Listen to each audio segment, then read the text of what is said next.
You're heading south of the Mason-Dixon.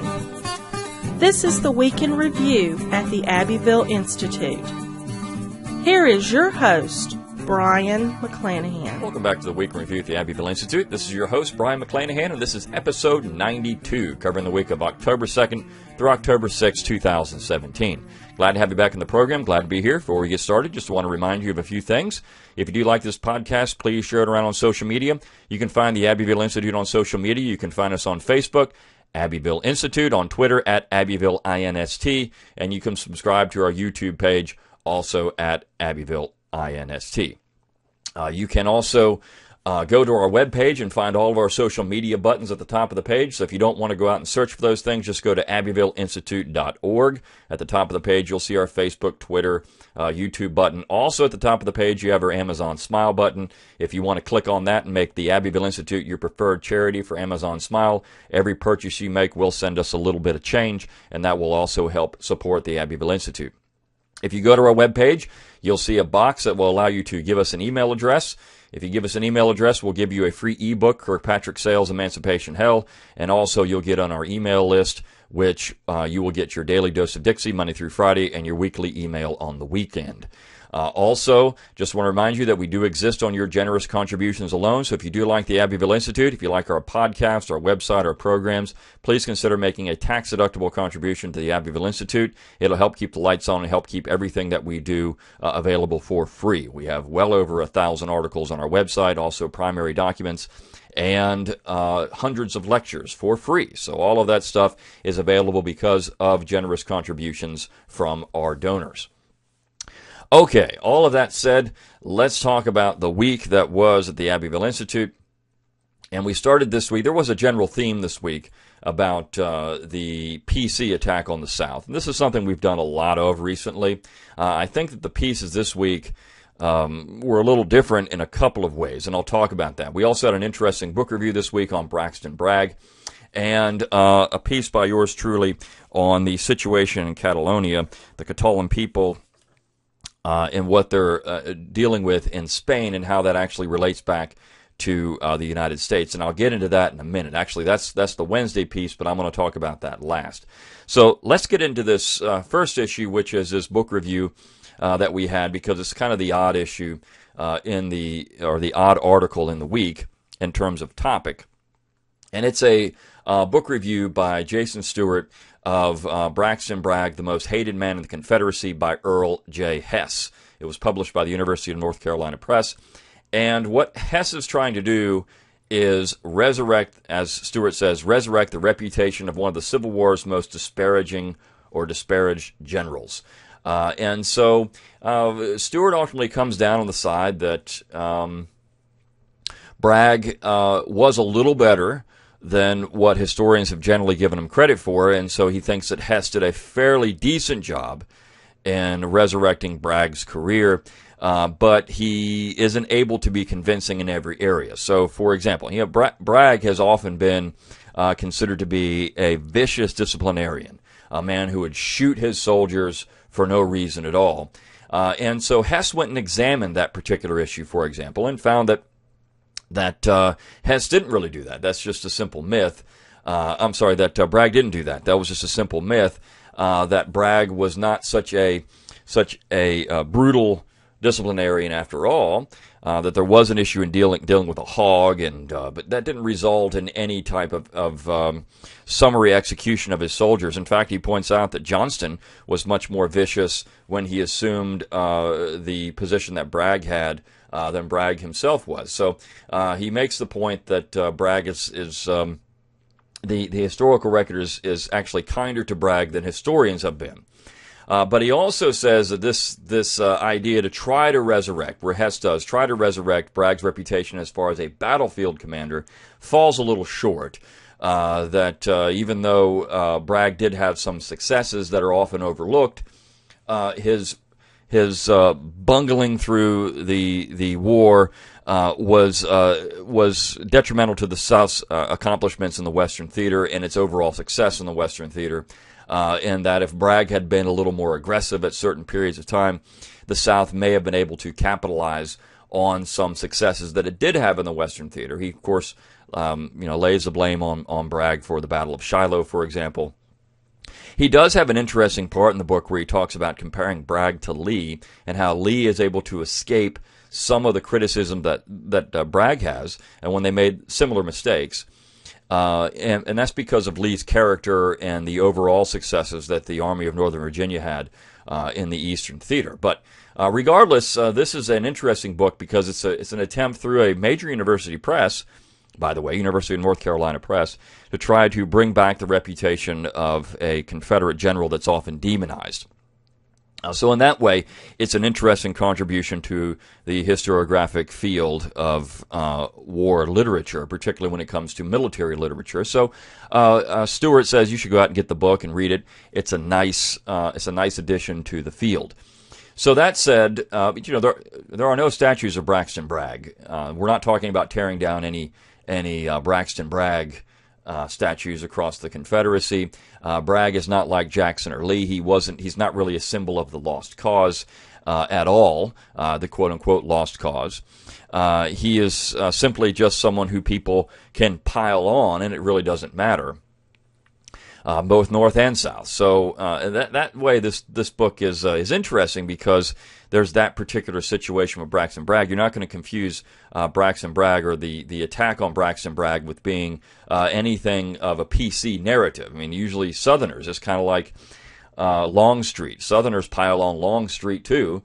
Now, what's interesting about Longstreet in that particular way is that the PC crowd tends to like Longstreet because Longstreet became a Republican when the war was over. So they think the piling on Longstreet is just a symbol of the lost cause, and we should admire James Longstreet. We should erect statues of James Longstreet all over the South because he was interested in reconciliation because he became a Republican, regardless of the fact that Lee was also interested in reconciliation and spoke about it often after the war was over, yet we have to take his statue down. So it's amazing how that works. Both individuals interested in reconciliation in different ways, though, Longstreet, I think, has a statue now somewhere in, I want to say I don't know where they erected it. I want to say it's in Georgia. There was a statue put up for James Longstreet, but that's the first one, and this was a relatively recent statue, by the way, too, for James Longstreet. Of course, no one's talking about taking that one down, or the Angel of Mary's Heights. No one's talking about taking that one down.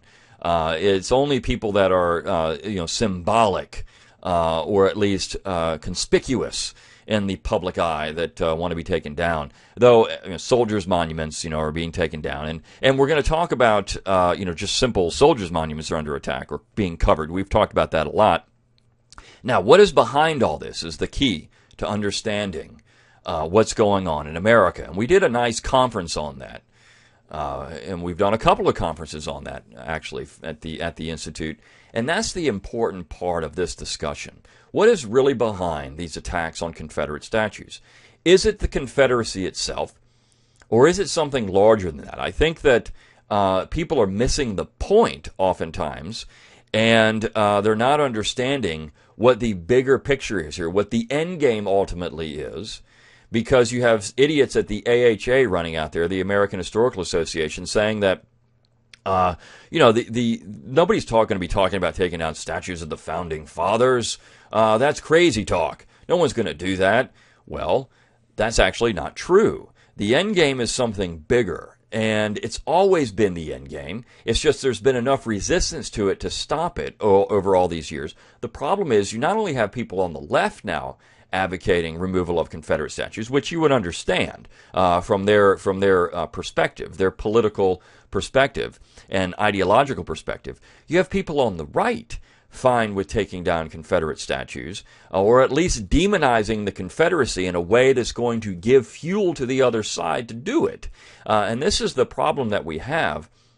This is not just a situation where the left is completely to blame. It's also the right in a lot of ways. And so, Christians, people who are quote-unquote conservatives, now who are saying we need to remove these things in the name of justice or tranquility or Christian, Christian justice or whatever the case may be, Christian love, these things have to come down.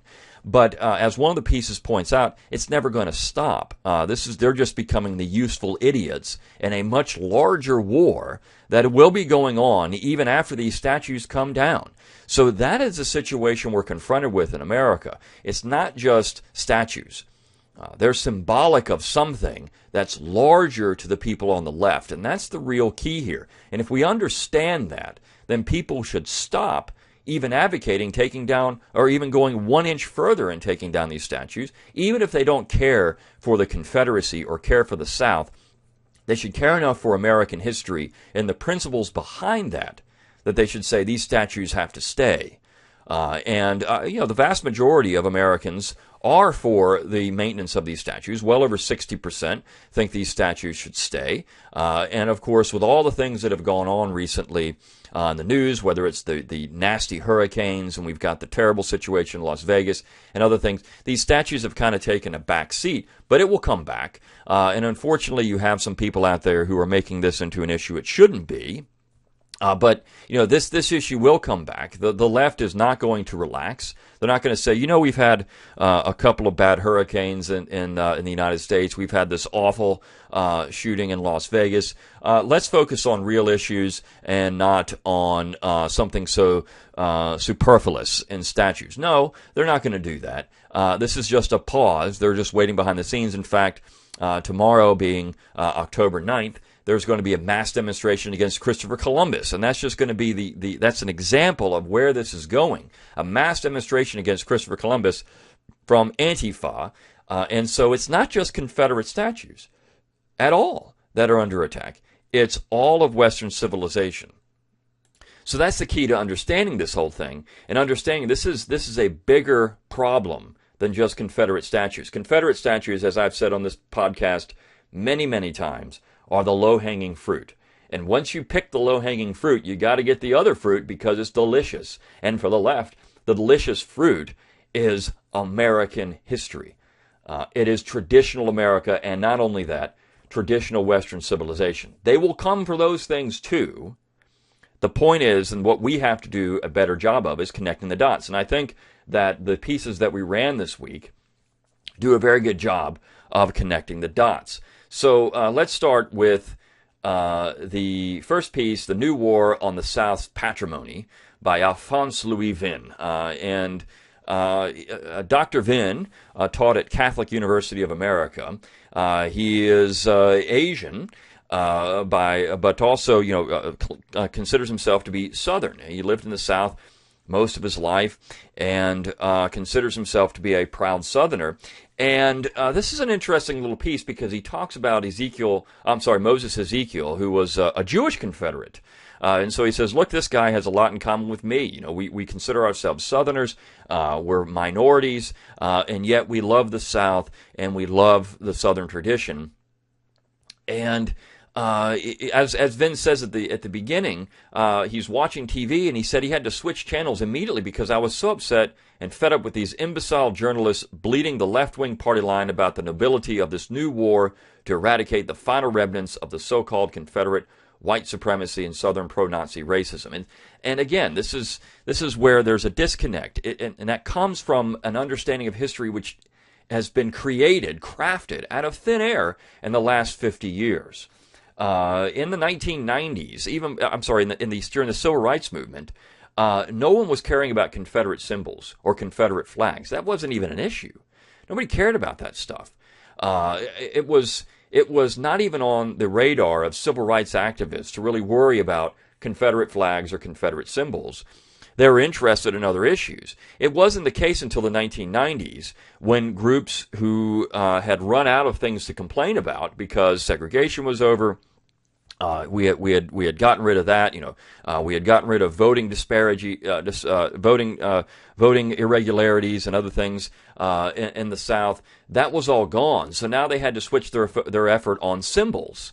And so it wasn't until the 1990s that you started seeing this effort taking place in terms of symbols. And now, we've gotten another round of that, even more nasty than during the 90s when simply the flag was under attack. And then it's morphed into something else. Now it's not just the flag. It's everything that has to do with the Confederacy. Even a plaque on a building or a plaque commemorating Southern POWs, men that had been put in prison in Boston and systematically, in many cases in northern POW camps, starved, and of course died. All they have is a plaque that says these Confederate soldiers were here as POWs, and we want to remember them. Where is that in the name of humanity? Where is it that we want to cover that up? But this is exactly what's happening. There's no humanity in the other side anymore at all.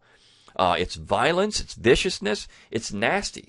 And so what he's talking about here is, Moses Ezekiel had designed the very beautiful Confederate statue at Arlington National Cemetery, and for the Confederate section of that cemetery. And I'm sure it will be a matter of time before that particular statue is also going to be bulldozed, because it is on federal property, and of course, because it's on federal property, we can't have any symbols of anything nasty on federal property, and the left thinks that this thing is nasty. So Vin is actually pointing out the fact that, again, this is a grave sin. He says, quote, "Americans are making many mistakes today, indeed grave sins, in renouncing their Western culture. Many want to destroy it entirely, and that is the key to understanding all of this. Southern political philosopher Richard Weaver said that the Old South was the last bastion of traditional European culture in America. I certainly would assert that about my beloved French Louisiana." And this is the key. This is the key to understanding it. In that one paragraph, he points out what the real issue is here. It's not the Confederacy. It's Western civilization. Take down the Confederate statues, and then they're going to go after the Founding Fathers. And they already have. Take those down, and then they'll go after Christopher Columbus or Ponce de Leon or other people who weren't necessarily, quote-unquote, American, but yet they're symbols of Western civilization. Joan of Arc. They'll take those down. Take those down. And then the next step, of course, are Christian statues, Christian crosses. That will come down too, and there's already attack on those things in certain parts of the country. So this is the issue at hand. It's one after another, after another, after another, and that is the long game. The long game. The progressives always have an end game. It's the long game. The end game is the eradication of Western civilization, and that was made clear. Every now and then they show their hand. We'll take down the statue of George Washington. We're going to cover up the statue of Thomas Jefferson at UVA. At UVA, the school that Jefferson founded and designed, we're going to cover up the statue of Thomas Jefferson. They're showing their hand, and people need to wake up to that and just say, enough. We're not going to support this anymore. I think that one way one of the bigger pop culture issues, of course, is these protests at the NFL. For quote-unquote social justice, and now people are just turning off the TV. All right, we're just not going to watch that. We'll watch college football because there's none of that. We're just not going to watch millionaires anymore who are making politics out of a game. And so we're just not going to do it. And the NFL is taking huge rating hits, and the owners and closed doors are finally starting to realize that, and they're saying, whoa, wait a second here. We shouldn't be doing this anymore. We should stand up against this kind of thing. We should say, calm down, don't do these things, because people are turning it off. And I think that at some point, what's going to happen with these things, if enough Americans get sick of it, they're just going to stop sending their kids to these universities, which would in many ways be a good thing. They're going to stop supporting some of the things that are going on in terms of this cultural eradication. They're just not going to support it. It's going to be essentially a personal secession from these things. You're already seeing it, homeschooling and all these other things. That's essentially a personal secession. But the piece on Thursday we ran titled "Eliminating Dixie Means Eliminating America," and this is by Gail Jarvis. And again, he talks about how this is the Confederate statues are the low-hanging fruit, and if you eliminate them, you're going to be eliminating America. Because the next step, as he says, is the Star-Spangled Banner. There's actually some discussion about getting rid of the Star-Spangled Banner because it was written by Francis Scott Key. And the Francis Scott Key statue in Baltimore has been vandalized. Or we're going to take down Mount Rushmore. Now, I would be fine with half of Mount Rushmore being taken down. That would be Lincoln and Roosevelt. The other half can stay. There's talk about doing that too. They're not going to take down Lincoln and Roosevelt. Probably not. They would take down the other side, which is Washington and Jefferson. But we've got that backwards. The fact is, the situation is being enlarged to encompass not just Confederate statues or Confederate heroes or Confederate symbols. It is bigger than that. And Jarvis laments that most people now are getting their history from these Marxists. Most people born after 1970 are getting their interpretation of American history from pop culture, from the media, from Marxist historians who have now become mainstream. When the University of the South invites Eric Foner to its campus to do a talk on the war, there are some major problems. Eric Foner is an avowed Marxist, and now he's everywhere. The right is citing Eric Foner. The American Conservative magazine the other day, Robert Mary, who is now the editor, actually cited Eric Foner as being right about some things. Eric Foner. Now, the only book that Eric Foner has ever written that's any good is his Free Soil, Free Labor, Free Men, where he points out the radical hypocrisy of the Republican Party and this treasury of counterfeit virtue. That's the only thing he's ever done that was worth its salt. Everything else, no good, because he has a unfinished revolution view of American history, particularly of Reconstruction. But now his vision of Reconstruction is becoming the dominant vision. And it's unfortunate, and it's very problematic long term when, as I began this podcast saying, it's not just the left you got to worry about, it's conservatives now. What are they trying to conserve? Certainly not traditional America, certainly not Western civilization, if they're going to cite people like Eric Foner as their guy. And that is the major problem that we have with this. And so even though Jarvis is fairly positive at the beginning of this piece, talking about how Dixie is a lot different than what you get in the fake news, and that some of that idea that the South is so awful is waning. He does point out that the people that are insistent on tearing down these statues, young people, have no clue about what's going on because of the history that they're told.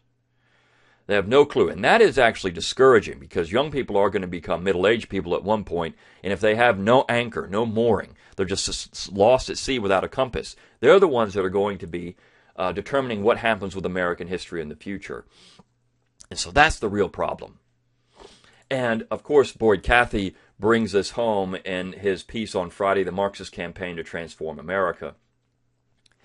And he points out how pop culture used to be interested in the Confederacy. And, there was an interesting piece at the end of September in National Review by Victor Davis Hanson, the neoconservative historian, who says that all of this stuff was just a victim. The left was promoting all this stuff because it was in their DNA to do so, promoting all these Confederate things back in the 50s and 60s and before that. That was just in their DNA. This is the idea that the Democrats are the way that the Republicans like to portray the Democrats. It's just about R&D now, which is just so silly. But Cathey points out that the issue here is bigger. The issue here is bigger than simply Confederate symbols. As he says, the assault on the Confederate past and on its visible artifacts and reminders, its flags, its monuments, its symbols, is, as we now clearly see, only the tip of the iceberg. For those who wish to remove our monuments honoring General Lee or Jefferson Davis have made it manifest that Lee, Jackson, and Beauregard are only the first step in a much larger and all-consuming campaign to thoroughly purify and radically transform American society. And he goes on. A few weeks ago, one small frenzy group in Durham, North Carolina, the Workers' World Party, organized a violent demonstration in the destruction of the Confederate Veterans Monument at that university city. Like other such groups, the Antifa organizations, Black Lives Matter, and similar organizations, Workers' World supports calls for, quote, the abolition of capitalism, disarming of the police and ICE agents, the fight for Marxist revolution, and the defense of Black Lives Matter.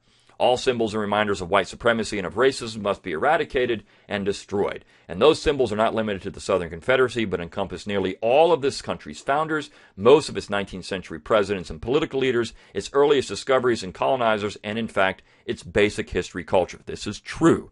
You can see it by what these people want. These are Marxists. This is cultural Marxism. It's economic Marxism. That's what their goal is. And no one in America in their right mind should be supporting any of this stuff.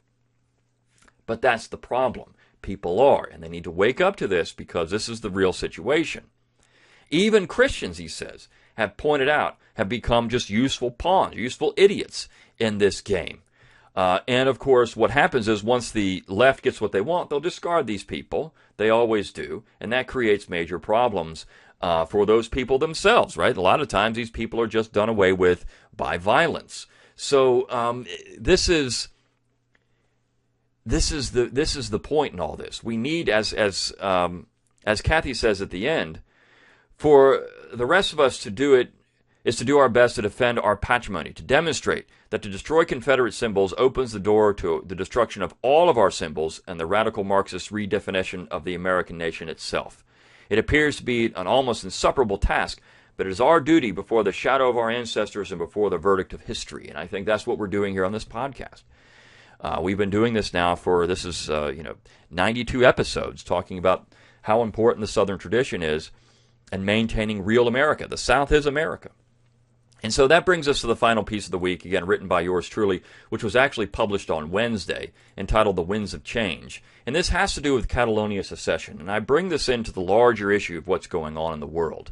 There are people that view themselves as cultural minorities within a larger nation state. The creation of the nation state took place really in the way we think about it now in the 19th century. These large megastates, whether it's Germany or Italy or the United States, in South America, Brazil and Argentina.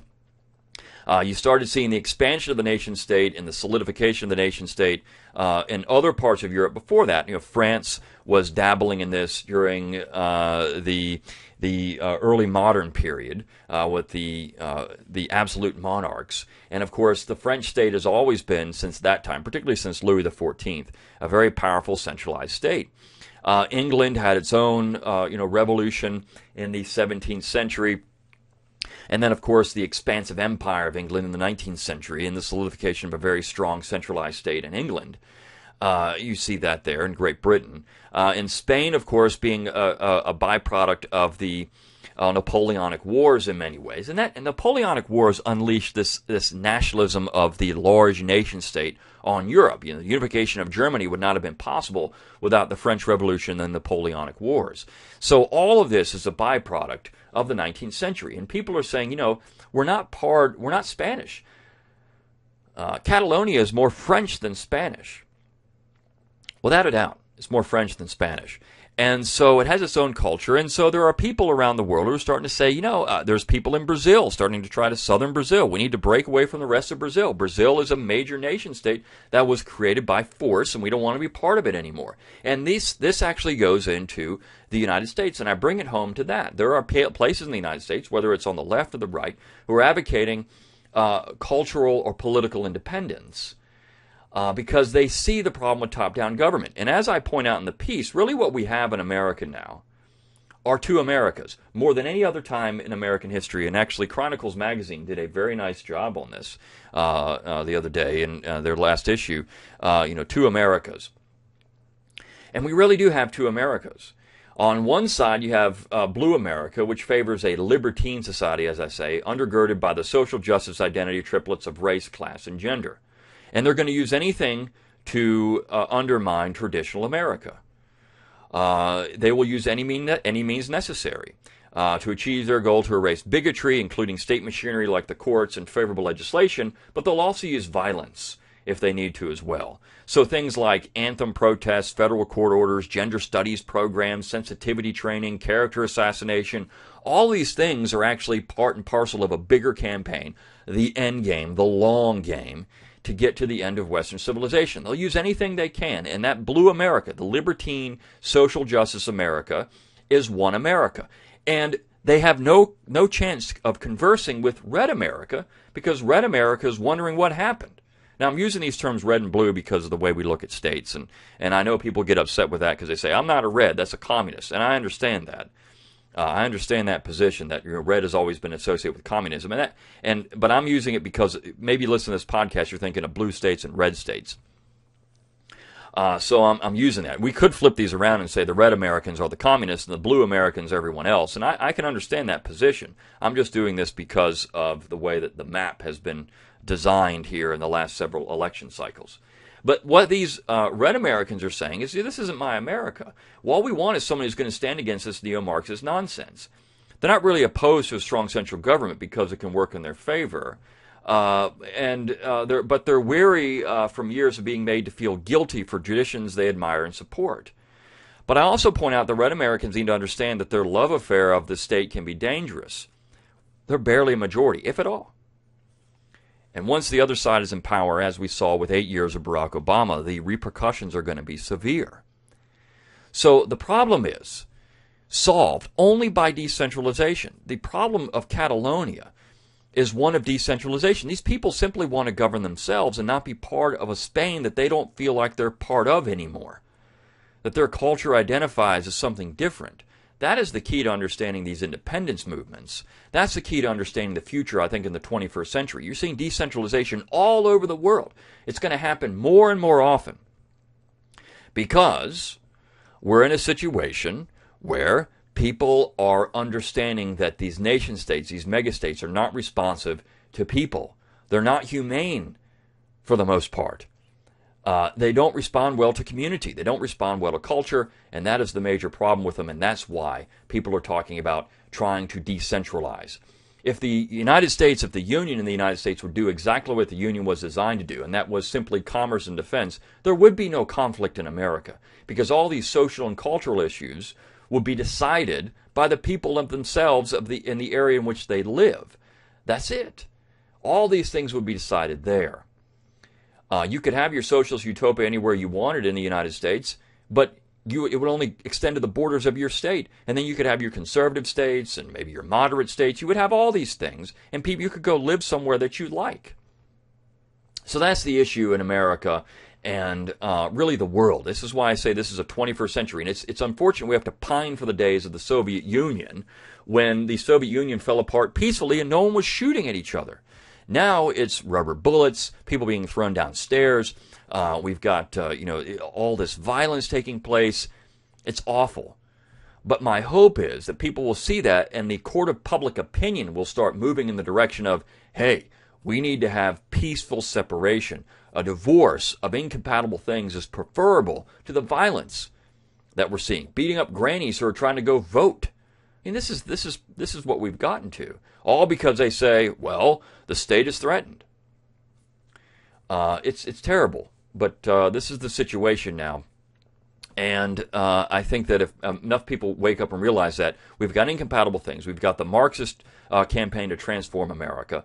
That's blue America. That's one side of America. The other side just needs to say, look, you just go your own way. Leave us alone here. You go take down whatever statue you want to take down in your state. Do whatever you want to there in California or wherever it is. And we need to stand up to these things here. And, of course, that would go a long way to improving, I think, communication in America, not degrading it. Hope you enjoyed this podcast. Until next time, good day.